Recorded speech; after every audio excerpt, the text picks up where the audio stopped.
Fala pessoal, tudo bem? Hoje vamos continuar falando sobre as leis de Newton e nesse vídeo vamos falar sobre a segunda lei de Newton, certo? Então já deixa o seu like no vídeo, se inscreva no canal para não perder a continuação da série de vídeos, legal?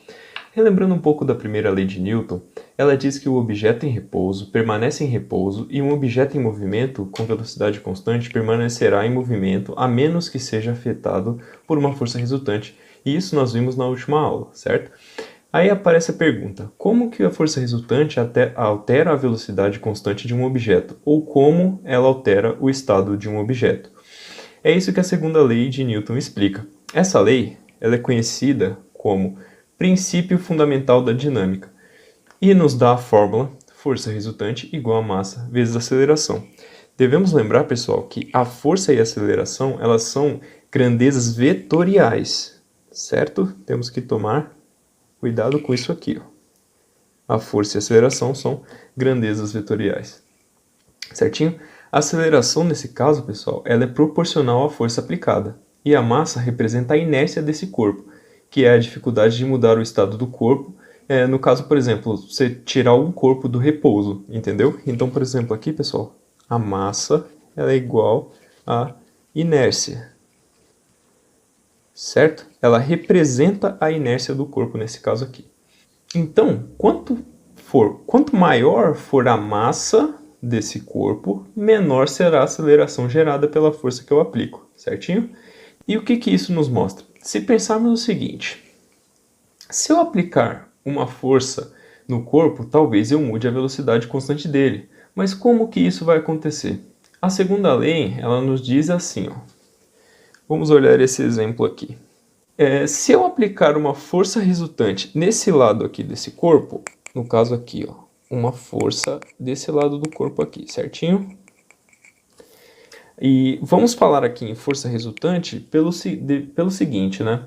Se eu aplicar duas forças, uma para esse lado e outra contrária a esse lado, e elas forem de mesmo valor, a força resultante ela vai dar zero, ou seja, o objeto ele não vai mudar a sua velocidade. Já eu vou dar um exemplo de força resultante que vocês vão conseguir entender melhor essa questão. Portanto, se você tem essa força resultante aqui, então você terá uma aceleração indo na mesma direção da força. Legal? Então vamos dizer o seguinte, eu tenho uma força resultante aqui de 5 newtons, certo?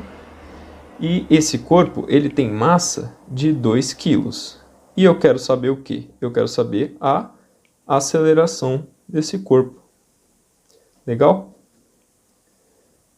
Quero saber a aceleração. Como que eu faço? Eu posso dizer que 5 newtons é a mesma coisa que 5 quilos vezes metro por segundo ao quadrado.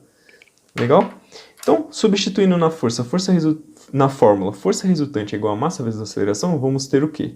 Que 5 quilos vezes metro por segundo ao quadrado é igual ao quê? A massa de 2 quilos, certo? Vezes a aceleração que eu quero saber. Vou isolar essa aceleração passando os 2 quilos aqui para baixo. Então, teremos o quê? 5 quilos vezes metro por segundo ao quadrado dividido por 2 quilos. Tranquilo? Isso é igual a aceleração. Então, eu posso cortar quilo embaixo com quilo em cima, na divisão eu corto. Portanto, vou ter uma aceleração igual a 2,5 metros por segundo ao quadrado. Tranquilo? Agora, pessoal, vamos dar uma olhadinha aqui nesse exemplo. Notar aqui ó, como a força resultante ela é importante, essa questão. Então, se eu tenho um objeto de 2 kg, certo? E eu aplico uma força de 30 newtons empurrando o objeto para a direita, e desse lado aqui eu tenho uma força de 5 newtons tirando a energia desse corpo, ou seja, atrapalhando essa força de 30 newtons. Legalzinho? Então, eu tenho que atentar que como a força é um vetor, você deve olhar para o sentido e não simplesmente somar essas forças. Nesse caso, teremos uma força resultante de quanto? A força resultante é igual. Eu tenho o 30 certo? Indo no sentido para a direita aqui no caso, né? Empurrando o corpo para a direita, e eu tenho 5 newtons indo contra esse movimento. Então eu tenho aqui 30 menos 5, certo? Então eu tenho uma força resultante de 25 newtons, ou quilograma vezes metro por segundo ao quadrado, como a gente tinha dito, certo? Então, nesse caso, substituindo na fórmula, pessoal, nós vamos ter o quê? Força igual massa vezes aceleração. Força resultante igual a massa vezes aceleração. A força resultante que eu encontrei aqui foi 25, que no caso seria o 30 menos o 5.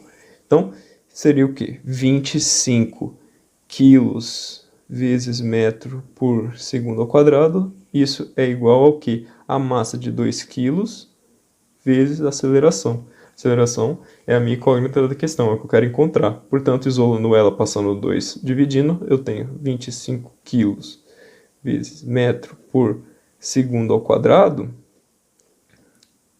dividido por 2 quilos, é igual à minha aceleração.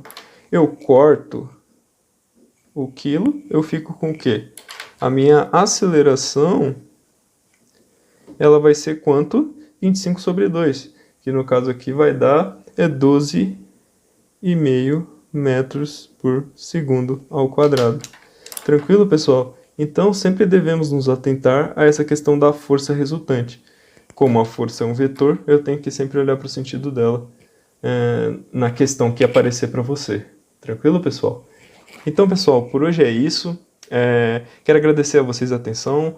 Espero que o conteúdo tenha agregado na vida de vocês aí, tenha ajudado vocês nos seus estudos. E se inscreve no canal, deixa um like para vocês continuarem acompanhando essa série de vídeos aí. Até a próxima aula.